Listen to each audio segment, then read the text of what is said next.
Hey guys, Sam, Keller Williams Realty. Today's video is more geared towards my dear buyer folks, and this is pertaining to two questions that I've received, and I'm going to answer both of these in one shot, in one video. Okay, the questions are as follows. The first one: I want to buy a house, but what if right after I buy, recession hits and property values go down the toilet?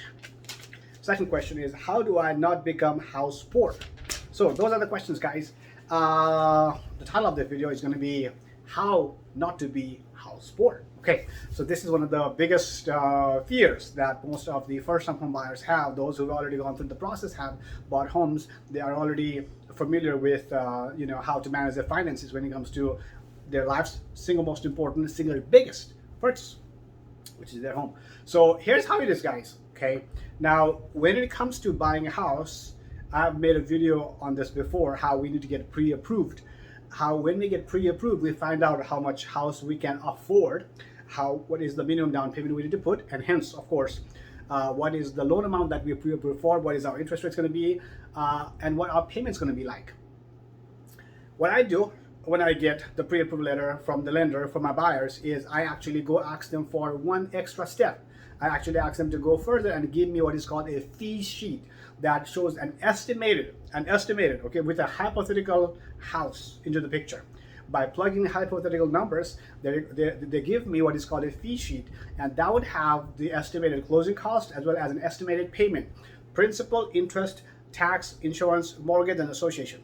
PITIMA. So that basically gives an idea regarding how much the monthly payment is going to be like, hypothetically. Okay, now depending on where we end up buying a house in a community that has a little more HOA dues or less HOA dues, that number will be different. Okay, depending on what the tax rate is, whether there is a PID or there's a MUD, basically a special tax assessment. If there's anything as such, then all that's going to make a difference in how the monthly payment is going to be about. But that fee sheet is going to give us a good idea regarding where in the ballpark the monthly payment is going to be like. First and foremost, I suggest that you do that with your agents. If you're my client, of course, I'm going to help you do that, so that's not a problem. Second thing, of course, stay within your budget. Stay within your budget just like anything else. Make sure that you have a budget for your home and that you stay with it. And when you do number one, which is basically going through the fee sheet and understanding how it works and that you're comfortable with it, you're going to be easy. It's going to be much easier, and you already are aware of what your monthly payment is going to be like before you start looking for homes, so that your home search journey is going to be a lot smoother because you already know what to expect from the process. Third thing, guys, is only bite what you can chew. Okay, what I mean by that is, if you were to bite a lot more than what you can chew, then you're gonna have a problem.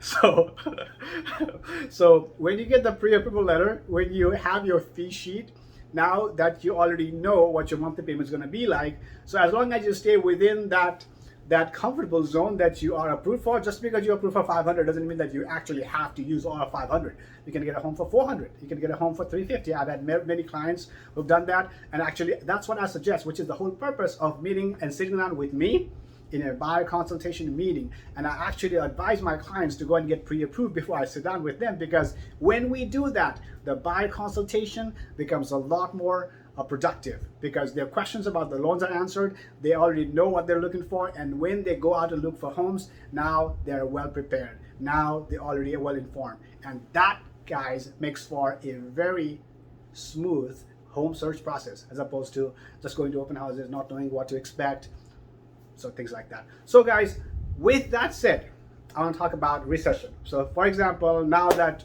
you're my SAM certified buyer, you and I are working together, you buy a house, and what if a recession hits after you buy a house with me? Here's what I want to say to you guys.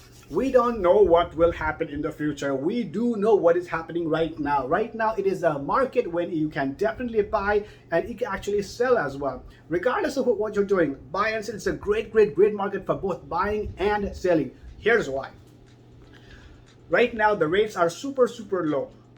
And the value in the buying right now more than in the price is in the loan, because the interest rates are still low, guys. Ever since COVID happened last year, I've made several videos in which I talk about how the interest rates are super low. The rates have gone up a little bit, but still they're still much less compared to what they were many years ago. So that's one thing. Okay, so if the recession were to hit after we purchase the property, if we don't sell, we're not going to lose any money. So for example, playing the what if game, the property values can actually go up. Let's say even if the property values go up, if you don't sell, you have the equity, you didn't cash in on it, so you still have the equity, you didn't cash in on it, but that basically means that you didn't just collect it. So in the same way, if recession hits, let's say if another 2008 happens, right, then if you don't sell at that time, you lost on paper, but you didn't cash out at that time, which means you still didn't lose money. So guys, as long as you do those things and you don't cash out when recession hits, as long as you stay within your budget, as long as you buy a house where you're comfortable in payments, as long as you buy a house where you're able to have some reserves in the bank where you can go and make your payments for the next 3 months until when you can figure things out with your finances, with your job, with your income, you should be good. If you have any further question, guys, you're welcome to give me a call. This is Sam with Keller Williams Realty, 972-666-7072. This is Sam with Keller Williams Realty, signing off.